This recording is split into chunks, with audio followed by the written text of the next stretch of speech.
भाजपला तुमच्या मताची किंमत राहिलेली नाही. सोलापूरच्या भाजप खासदारांनी फक्त सत्तेची मजा घेतली. तुम्ही त्यांना खासदार केले, मात्र तुम्हाला त्यांचा काहीही उपयोग झालेला नाही. त्यांनी तुमच्याकडून किमती मतदान घेतले, परंतु त्यांना आता तुमची आणि तुमच्या मतदानाची किंमत राहिलेली नाही. अशी टीका सोलापूर लोकसभा मतदारसंघाच्या महाविकास आघाडीच्या उमेदवार प्रणिती शिंदे यांनी केली. लोकसभा निवडणूक प्रचाराचा वेग आता वाढू लागला आहे. महाविकास आघाडीच्या उमेदवार प्रणिती शिंदे या सध्या गावभेट दौरे करीत आहेत.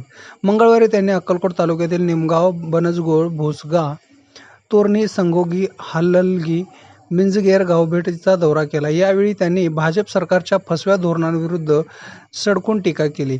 यावेळी पुढे बोलताना प्रणिती शिंदे म्हणाल्या, धर्म बघून मतदान करू नका, कर्म बघून मतदान करा. कारण कर्म महत्त्वाचे आहे, धर्म महत्त्वाचा आहे, पण पूजा करताना, लग्न लावताना, असे प्रणिती शिंदे यांनी यावेळी सांगितले. निवडणुकीच्या वेळी काम महत्त्वाचे आहे. मी 15 वर्षापासून आमदार असून जेव्हा जेव्हा सोलापूर अडचणीत आहे तेव्हा तेव्हा मी विधानसभेत आवाज उठवला आहे, असेही प्रणिती शिंदे यांनी यावेळी सांगितले. त्यांनी घेतली, पण तुम्हाला काय मिळालं?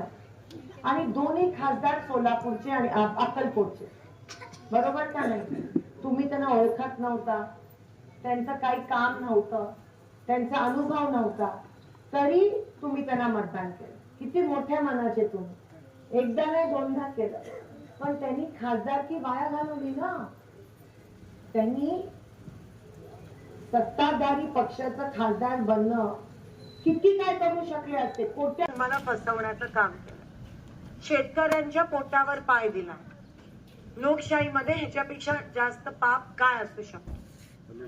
म्हणून या बारीला काँग्रेसला आणणं हे गरजेचं आहे, गावासाठी, तालुक्यासाठी, सोलापूरसाठी. यावेळी माजी मंत्री सिद्धराम म्हेत्रे, माजी कृषी सभापती मल्लिकार्जुन पाटील, शरद पवार, राष्ट्रवादी तालुका प्रमुख बंदेनवाज कोरबू, काँग्रेस जिल्हा कार्याध्यक्ष अशफाकभाई बळोरगी, माजी सभापती प्रथमेश म्हेत्रे, निमगावचे माजी सरपंच महम्मद पठाण, बसवराज नागनसुरे, हुसेनी शेख, अण्णाराव करवीर, संजय वरकेरी, बाबासाहेब पाटील, माजी सरपंच विश्वनाथ इटेनवरू, प्रवीण षटगार, अशोक ढंगापुरे, पिंटू पाटील, श्रीशैल रब्बा आदी पदाधिकारी आणि कार्यकर्ते यांची मोठी उपस्थिती होती.